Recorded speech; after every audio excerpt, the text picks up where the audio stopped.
Tailors theorem for two variables.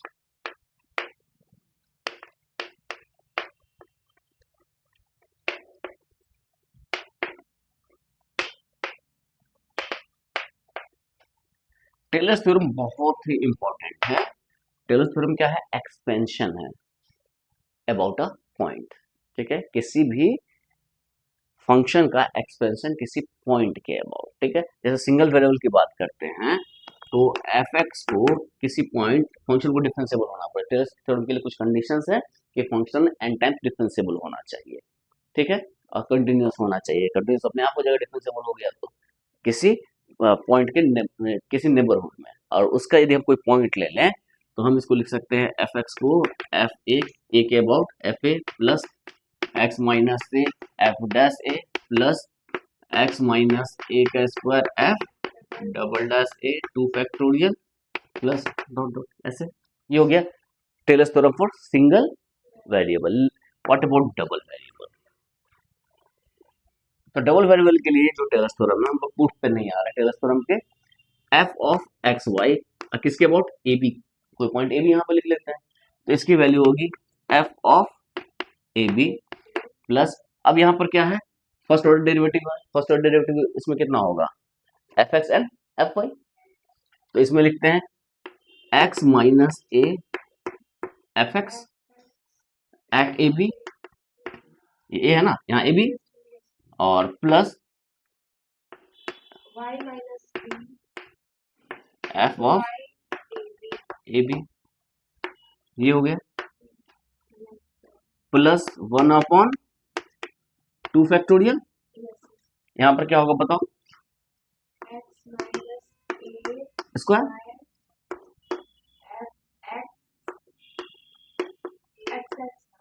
यहाँ होगा, और यहाँ पर प्लस ये हो जाएगा x minus A Y minus B two times F of x Y A B और plus Y minus B square F of. ठीक है, प्लस आगे बढ़ेगा क्या होगा बताओ तो थर्ड में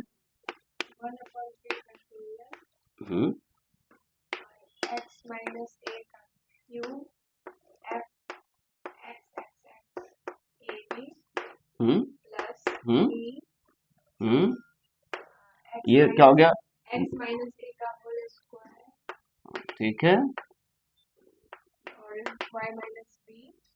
उसके बाद F x X Y plus A Y minus B का square F X Y Y at A B plus Y minus B का whole cube F Y Y Y at A B plus समझ में आ रहा है? कोई दिक्कत? अब ये टेलर्स थ्योरम जो है बहुत इंपॉर्टेंट है अप्रोक्सीमेशन के लिए। किसके लिए? अप्रोक्सीमेशन के लिए। तो अप्रोक्सीमेशन के लिए अब किसी फंक्शन को हम अप्रोक्सीमेट कैसे कैसे कर सकते हैं? तो लीनियर अप्रोक्सीमेशन हो सकता है, क्वाड्रेटिक अप्रोक्सीमेशन हो सकता है, क्यूबिक अप्रोक्सीमेशन हो सकता है। ठीक है, तो यहाँ पर जो है यदि हम लीनियर अप्रोक्सीमेशन करें तो लीनियर कहाँ तक है? सिर्फ यहाँ तक है, यहाँ से लेके यहाँ तक एक्स वाई में लीनियर है। ये क्वाड्रेटिक एक्सप्रेशन क्या हो गया? एफ एक्स वाई यहाँ तक लेंगे, क्यूबिक लेंगे तो यहाँ तक लेंगे, आगे लेते चल जाएंगे। तो ये अप्रोक्सीमेशन, एग्जैक्ट वैल्यू तो है ही नहीं। कोई दिक्कत? तो हम जब हम दो तरह की बातें हैं। अब लीनियर एक्सप्रेशन की बात करें तो हम सिर्फ ये लिखेंगे। ठीक है, लीनियर अप्रोक्सीमेशन की बात करेंगे तो हम क्या लिखेंगे? सिर्फ ऊपर का टर्म लिखेंगे। अप्रोक्सीमेशन का मतलब होता है किसी पॉइंट फंक्शन के पॉइंट्स का अप्रोक्सीमेशन की क्या होगा, एग्जैक्ट वैल्यू हमें नहीं पता। अब जैसे हमें हाँ उस पॉइंट पे क्या होगा, तो अप्रोक्सीमेट वैल्यू क्या होगी? तो अप्रोक्सीमेशन ये होगा एक्स वाई की वैल्यू एग्जैक्ट ये होगी, और ये जो एक्स वाई है किसके नेबरहुड में है? ए बी के नेबरहुड में। ठीक है ना। तो ये इसका अप्रोक्सीमेशन ही ना हुआ, ये एग्जैक्ट वैल्यू ये हो गई। अप्रोक्सीमेट वैल्यू क्या हो गई, यहाँ से यहाँ तक लें तो एक अप्रोक्सीमेशन हो गया, यहाँ से यहाँ तक ले तो एक अप्रोक्सीमेशन हो गया, यहाँ से यहाँ तक ले तो दो अप्रोक्सीमेशन हो गया, और सो ऑन। यदि हम सिर्फ इसको लें, f of x y is equal to f of a B plus x minus A f x at A B plus Y minus b f y A b. ठीक है, तो यहाँ पर एक बात तो फिक्स है कि ए बी तो स्पेसिफिक पॉइंट है जहां से कर्व पास कर रहा है। ठीक है, और ये एक्स वाई जो है इसके नियर अबाउट का पॉइंट है। ठीक है, तो एक्स क्या है, ये पॉइंट है जहां पर फंक्शन कर्व जो है कर्व के ऊपर का पॉइंट है ये। ठीक है, और इसके नियर अबाउट पॉइंट्स क्या है, एफ ऑफ एक्स वाई। तो ये जो है, ये गौर से देखो, तो ये जो है लीनियर अप्रोक्सीमेशन टेंजेंट प्लेन है एट ए बी।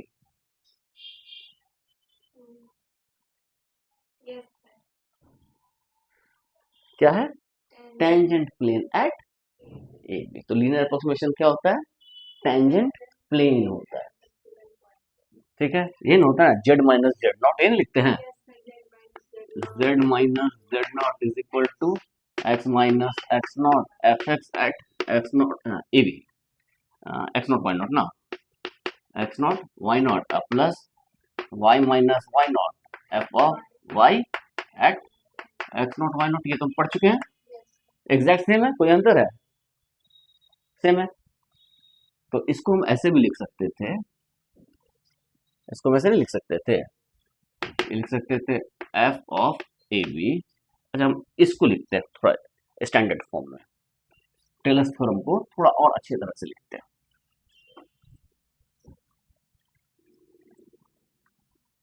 नहीं, क्लास लंबा हो जाएगा, उतना ज्यादा एक्सटेंशन की जरूरत नहीं है। यहां तक तो ठीक है, लीनियर अप्रोक्सीमेशन। अब जब इसको एक स्टैंडर्ड फॉर्म में, छोटा सा फॉर्म में लिखते हैं, ठीक है, जो कि आसान रहता है याद करने में। ठीक है, इसमें हम एच और एच एक मैट्रिक्स ले लेते हैं, ये लेते हैं एक्स माइनस ए और एक्स माइनस बी। ठीक है, और एच जो है एक हेसियन मैट्रिक्स बोलते हैं इसको, और इसका मैट्रिक्स हो गया, ये हो गया f of x x f of x y f of x y f of y y, ये मैट्रिक्स है, इसको एच बोले। ठीक है, अब ये जो है ये डिटर्मिनेंट, समझ को हेसियन डिटर्मिनेंट बोलते हैं, हेसियन मैट्रिक्स भी बोलते हैं। तो इसको डिटर्मिनेंट के फॉर्म में लिखते हैं, हेसियन मैट्रिक्स बोले या हेसियन डिटर्मिनेंट बोले। ठीक है, तो हेसियन डिटर्मिनेंट है। अब इसको यदि हम मैट्रिक्स के फॉर्म में लिखें, ये मैट्रिक्स हो गया, तो H H H transpose h h, ये क्या होगा, ये बताओ तुम। एच एच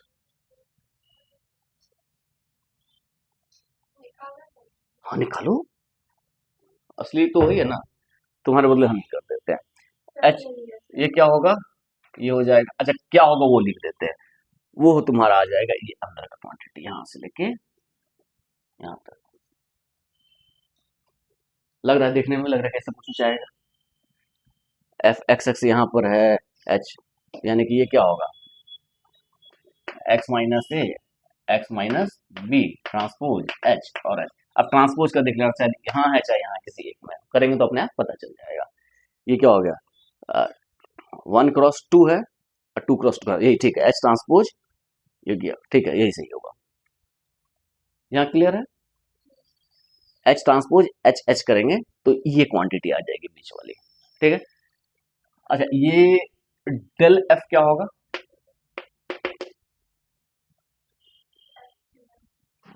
एफ तो यही है, एफ तो क्या होगा, एफ एक्स आई प्लस एफ वाई जे जे ना।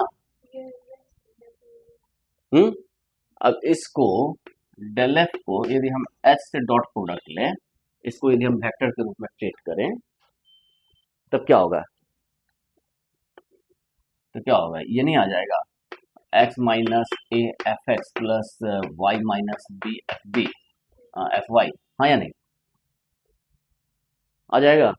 तो हम इसको कैसे लिख सकते हैं टेलर्स थ्योरम को? क्या? वेक्टर है, वेक्टर। हाँ, एच को इसको बोलते हैं वेक्टर, एक्स माइनस से वाई माइनस वेक्टर है। हाँ, ये जे डायरेक्शन में के हो गया, सो ऑन, वेक्टर है ये एक वेक्टर है। तो हम इसको लिख सकते हैं एफ ऑफ एक्स वाई। यदि हम सेकंड ऑर्डर डेरिवेटिव अप्रोक्सीमेशन लें तो this is equivalent to f of a B plus del f h del f h plus 1 upon 2 factorial h transpose h h, ये लोग। हाँ, ये हम सेकंड ऑर्डर लिए ना, तो यही तक में लेंगे, इसका आगे लेना ही नहीं हमको। इसका अप्रोक्सीमेशन ये होगा, क्लियर है? तो ये जो h है ये बहुत इंपॉर्टेंट रोल प्ले करता है, तो इसको हम मिटाते हैं, हमको यहीं तक का काम है और किसी का काम नहीं है। तो हेशियन डिटर्मिनेंट हमारा यूजफुल है। हेशियन डिटर्मिनेंट क्यों यूजफुल है? हम आ रहे हैं second order partial derivative test के ऊपर आ रहे हैं। हम किस पे आ रहे हैं? Yes, second order partial derivative test. ये है क्या? तो second order partial derivative test की बात करें तो इसमें हमें अप्रोक्सीमेशन इसके रिस्पेक्ट में करेंगे।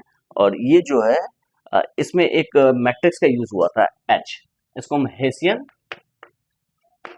हेशियन डिटर्मिनेंट की बात करते हैं। हेशियन डिटर्मिनेंट जो है, या इसको हम सिंपली डी से रिप्रेजेंट करेंगे। This is f of x x f of y y minus f of x y square. यानी कि ये क्या हो गया? F of x x f of x y f of x y f of y y, ये determinant है। ये use किए थे वहां पर मैट्रिक्स में, हेसियन मैट्रिक्स था, ये हेसियन डिटर्मिनेंट है। तो ये जो डिटर्मिनेंट है इसकी वैल्यू क्या क्या हो सकती है? Greater than zero, less than zero, equal to zero, ये तीन वैल्यू हो सकती है। तो हम पहले बात करते हैं इसकी वैल्यूज को, हम ग्रेटर देन जीरो, फिर लेस देन जीरो की बात करेंगे, फिर इक्वल टू जीरो की बात करेंगे। ठीक है, सबसे पहले किसकी बात करते हैं? Greater than zero. क्लियर है? इसको हटा देते हैं, ये कोई जरूरत नहीं है, याद रखने के लिए सिर्फ उसको लिखा था। If d is greater than zero, d क्या हो, किस पॉइंट पे ले रहे हैं determinant? If d is greater than zero at A भी ले लेते हैं। इस पॉइंट पे यदि d ग्रेटर देन जीरो होगा then the sign of f of xs and f of yy are same, हाँ या निकल, ये बताओ।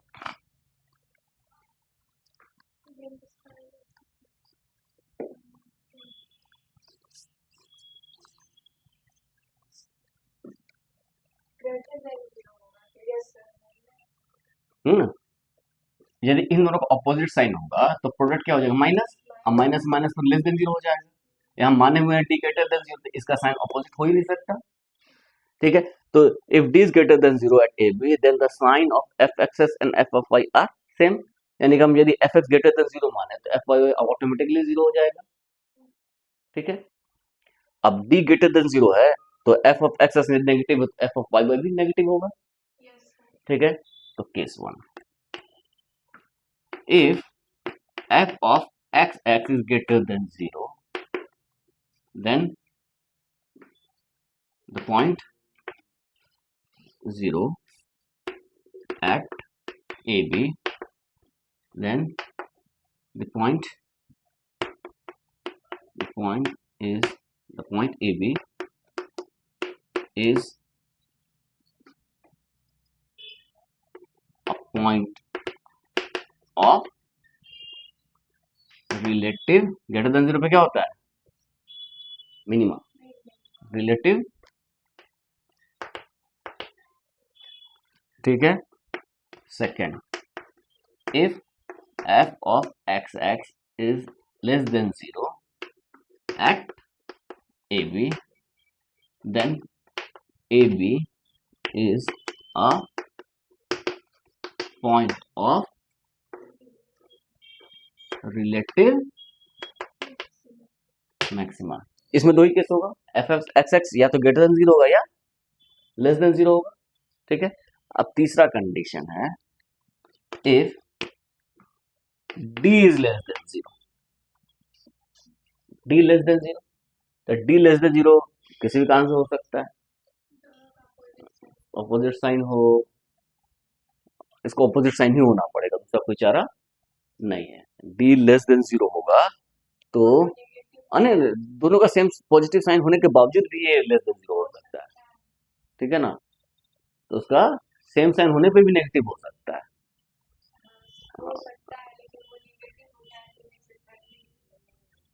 हाँ, ऑपोजिट साइन को तो नेगेटिव होगा ही, और सेम साइन हो तो भी नेगेटिव हो सकता है. तो यहाँ पे कहना मुश्किल है. तो इस तरह का सिचुएशन क्या बोलते हैं? Saddle point. If d is less than 0 at AB, then AB is a saddle point. ये क्या होगा? Is a saddle point. तो ये कंडीशन है. अब क्या हो सकता है? If d is equal to 0, if d is equal to, then test fails. Then ये सेकेंड पार्शियल डेरिवेटिव टेस्ट है, ध्यान में रहेगा. मुश्किल है नहीं. तो अब यहाँ पे क्वेश्चन राइज होता है कि ये f x s f Y y क्या है. तो यहाँ पर यदि हम डिटेल में समझाना मुश्किल है, क्लास में से बहुत लंबा हो चुका है. F x x greater than 0 and f Y y greater than 0, ये बताता है कि ये जो बेंडिंग है वो अपवर्ड है, दोनों एक साथ. कॉनकेव अप है, वो बॉल ऊपर तरफ जा रहा है. ठीक है. और यदि लेस देन 0 तो वो नीचे की तरफ जा रहा है, कॉनकेव डाउन है. इसलिए मैक्सिमा और मिनिमा एंड मैक्सिमा आया. ठीक है. अब जब एफ ऑफ, अब ये दोनों कंडीशंस कब होगा? इसी में होगा, डी ग्रेटर देन 0 में. तो डी ग्रेटर देन 0 में मैक्सिमम मिनिमम मिलेगा और किसी में नहीं मिलेगा. ठीक है. उसी में मिलेगा और दूसरा चांस ही नहीं है. तो मैक्सिमम मिनिमा के लिए डी तो ग्रेटर देन 0 होना ही पड़ेगा. यदि डी लेस देन 0 होगा तो वहीं पर खत्म. ठीक है. तो पहला तो डी ग्रेटर देन 0, उसके बाद मैक्सिमा है कि मिनिमा है वो एफ एक्स एस या एफ वाई किसी एक का साइन से पता चल जाएगा. तो दोनों का साइन सेम रहेगा एट ए बी. अब यदि डी लेस देन 0 होगा, तो डी लेस देन 0 होगा तो एफ एक्स एक्स और एफ वाई वाई का साइन के ऊपर हम कुछ नहीं कह सकते. एक भी हो सकता है, सेम भी हो सकता है. तो उस केस में यदि मान लो कि साइन ऑपोजिट है, एफ एक्स एस और एफ वाई वाई का साइन क्या है? ऑपोजिट है. तो उस केस में क्या हो जाएगा? सैडल पॉइंट हो जाएगा, क्योंकि एक डायरेक्शन में हो सकता है बढ़े, दूसरे में घटे. ठीक है. तो वहां पर जो है x f of x y के साइन के ऊपर बात करते हैं. एफ ऑफ एक्स वाई के साइन के ऊपर बात करते हैं कि एफ ऑफ एक्स वाई का साइन जो है ना वो मायने करता है. यदि f of x y less than 0 या ग्रेटर देन 0 की बात करें, तो एफ ऑफ एक्स वाई जो है ना वो बताता है बेंडिंग नेचर को. किसके? बेंडिंग नेचर की. अब उसमें वहां पर बेंडिंग नहीं होगा, वहां पर ट्विस्टिंग नेचर होगा. ये तो बेंडिंग हो गया इसके अकॉर्डिंगली कैसे जा रहा है. अब ऐसा तो हो सकता है कि उस पॉइंट पर ट्विस्ट कर जाए सरफेस. तो वन वेरिएबल में तो हमारे पास ट्विस्टिंग का ऑप्शन नहीं था. उसको धागा वैसे घुमाएंगे तो क्या होगा? कुछ नहीं होगा. उसमें बेंडिंग से ही मतलब है. यहाँ पर ट्विस्टिंग की बात है, मतलब सरफेस को वैसे मरोड़ सकते हैं, है ना. ऐसे करके ऐसे मोड़ दे. ठीक है. तब एक जगह का डायरेक्शन बढ़ रहा है, दूसरे में हो सकता है कि घट जाए. ऐसा हो कि एक्स एक्सिस में बढ़ रहा हो, वाई एक्सिस में बढ़ रहा हो, और बीच में किसी डायरेक्शन में घट रहा हो सकता है कि नहीं. ये टेस्ट तो ध्यान में रहेगा. तो ये टेस्ट के बेस पे हमें क्वेश्चंस करना है, कर लोगे आसानी से। टेस्ट है ये किस चीज का था, रिलेटिव मैक्सिमा रिलेटिव मिनिमा। लेकिन जब हम एब्सोल्यूट मैक्सिमम मिनिमा की बात करें तो हम जो फंक्शन ले रहे हैं, हम क्या ले रहे हैं, फंक्शन चल रहा है, हम जो फंक्शन ले रहे हैं, हम किसकी बात कर रहे हैं, रिलेटिव मैक्सिमम मिनिमा की। और हमारा कर्व कुछ इस तरह से है, हमारा जो डोमेन है वो डी यहाँ पर है। यदि डी क्लोज्ड कर्व हो, डी क्या हो, क्लोज्ड कर्व हो, डी क्लोज भी हो सकता है। यदि डी क्लोज्ड कर्व हो तो यहाँ पे जो सरफेस है, हमारा जो भी सरफेस है, तो ये जो डोमेन है, तो रिलेटिव मैक्सिमम मिनिमा तो हम इसके ऊपर तो बात कर सकते हैं, लेकिन जो क्लोज्ड कर्व कर्व के ऊपर हम क्या बात करें, नहीं कर सकते, कर सकते हैं नहीं। तो ये जो क्लोज्ड कर्व है ये क्या डोमेन का है, सारे पॉइंट्स इसके अंदर में, और इस बाउंड्री के ऊपर के भी पॉइंट्स को कंसीडर करना है, वहां पर भी तो मैक्सिमम मिनिमा हो सकता है कि नहीं। तो ये जो मैक्सिमम मिनिमा ये कर्व होगा, ये तो सम फंक्शन होगा y ऑफ एफ एक्स या f of x y is equal to 0 के फॉर्म में होगा यहाँ पर, जो सेटिस्फाई कर रहा होगा इसको, या g मान लेते हैं इसको, इस कर्व c को, ये कर्व c है, c को हम ये लिख सकते हैं g of x y is equal to 0। तो यहाँ से एक्स वाई के बीच में एक रिलेशन निकलेगा, ठीक है। तो और हमारा फंक्शन दिया हुआ है f of x y, z is equal to f of x y, हाँ या नहीं, z is equal to f of x y. तो यहाँ रिलेशन x को y के टर्म में या y को x के टर्म में यहाँ पे पुट कर दे, तो z is some function of x या फिर z is some function of y आ जाएगा, हाँ या नहीं। तो फिर वहां सिंगल वेरिएबल हो गया मैक्सिमम मिनिमम, तो वहां फिर हम मैक्सिमम मिनिमम की बात कर सकते हैं। तो यहाँ पर भी किसी पॉइंट पे हो सकता है, यहाँ पर भी क्रिटिकल पॉइंट्स की बात होगी, किसी एक में, दोनों की जरूरत नहीं, कोई एक, ठीक है। तो z equal to h x के फॉर्म में लिख दे या z equal to h y के फॉर्म में लिखे, वो जैसा क्वेश्चन होगा उसके अकॉर्डिंगली करना होगा। अब ये जो कर्व है इसके अबाउट जो सरफेस के ऊपर जो पॉइंट्स है उसमें कोई मैक्सिमम मिनिमा हो सकता है। तो वो जो पॉइंट्स हैं पहले वो क्रिटिकल पॉइंट्स हम फाइंड आउट करेंगे सिंगल वेरिएबल का, अब वहां पर फंक्शन की वैल्यू की बात करेंगे। तो हमारे पास कितने पॉइंट्स हो गए, यहाँ रिलेटिव क्रिटिकल पॉइंट्स मिले, यहाँ पर जो है यहाँ पर कर्व के ऊपर के क्रिटिकल पॉइंट्स मिले क्लोज बाउंड्री के ऊपर। अब उन पॉइंट्स को और यहाँ के पॉइंट्स को, उस पॉइंट्स पे फंक्शन की वैल्यूज की बात करेंगे। अब उसमें जो मैक्सिमम होगा वो ग्लोबल मैक्सिमम, उसमें जो मिनिमम होगा वो ग्लोबल मिनिमा। तो जब हम किसी क्लोज्ड कर्व की बात करते हैं और वहां पर मैक्सिमम मिनिमा की बात करते हैं, तो कर्व के सेक्शन को छोड़ना नहीं, ठीक है। एक क्वेश्चन दिया हुआ है इसी तरह, f x is equal to, ये क्वेश्चन है f of x y is equal to e raise to the power x square minus Y square, ठीक है। और डोमेन दिया हुआ है, डोमेन दिया हुआ है, तो डोमेन को मिस नहीं करना है। टी दिया हुआ है x square plus Y square less than equal to 1। तो पहले तो ये जो एफ एक्स है यहाँ पर इसके थ्रू क्रिटिकल पॉइंट्स निकालेंगे, उससे रिलेटिव मैक्सिमम मिनिमा की बात आएगी। और जो ग्लोबल की बात करें तो इसके अंदर के पॉइंट्स तो आ ही गए यहाँ पर, लेकिन बाउंड्री के पॉइंट्स भी आएंगे, इसके बाउंड्री के पॉइंट्स भी आएंगे ना। ये जो तो ये क्या हो, X square plus Y square is equal to 1, तो X square plus Y square is equal to 1 क्या हो गया, या तो एक्स स्क्वायर को वाई स्क्वायर के टर्म में या वाई स्क्वायर को एक्स स्क्वायर के टर्म में, किसको लिखे, X square is equal to या Y square is equal to 1 minus X square. तो एफ ऑफ एक्स वाई क्या हो जाएगा, यही जेड है, एफ ऑफ एक्स वाई क्या हो जाएगा, E raise to the power x square minus Y square है, x square minus Y square क्या हो जाएगा, E raise to the power x square और माइनस 1 माइनस एक्स स्क्वायर, यानी E raise to the power 2 X square minus 1। यानी कि अब F of x Y क्या होगा, फंक्शन ऑफ एक्स ओनली है, उसका मैक्सिमम मिनिमम निकाल सकते हैं, वहां पे डेरिवेटिव लेंगे एक्स के रिस्पेक्ट में, ये क्या हो जाएगा फंक्शन ऑफ, ये जी एक्स मान लेते हैं, इसका मैक्सिमम मिनिमम की बात होगी, वहां पर उस पॉइंट पे मैक्सिमम मिनिमम की बात होगी। तो क्रिटिकल पॉइंट्स क्या क्या हो जाएंगे इसमें, इसको इक्वल टू 0 करेंगे, यानी कि 2 जो भी करे कर लेना है, ठीक है। नहीं समझ में आ रहा है, हाँ करना है, बुक भी पढ़ना है, हम सब बताएंगे तो फिर तुम क्या पढ़ोगे। तो ये है इस तरह का, तो ये चैप्टर इस तरह से क्लोज हुआ।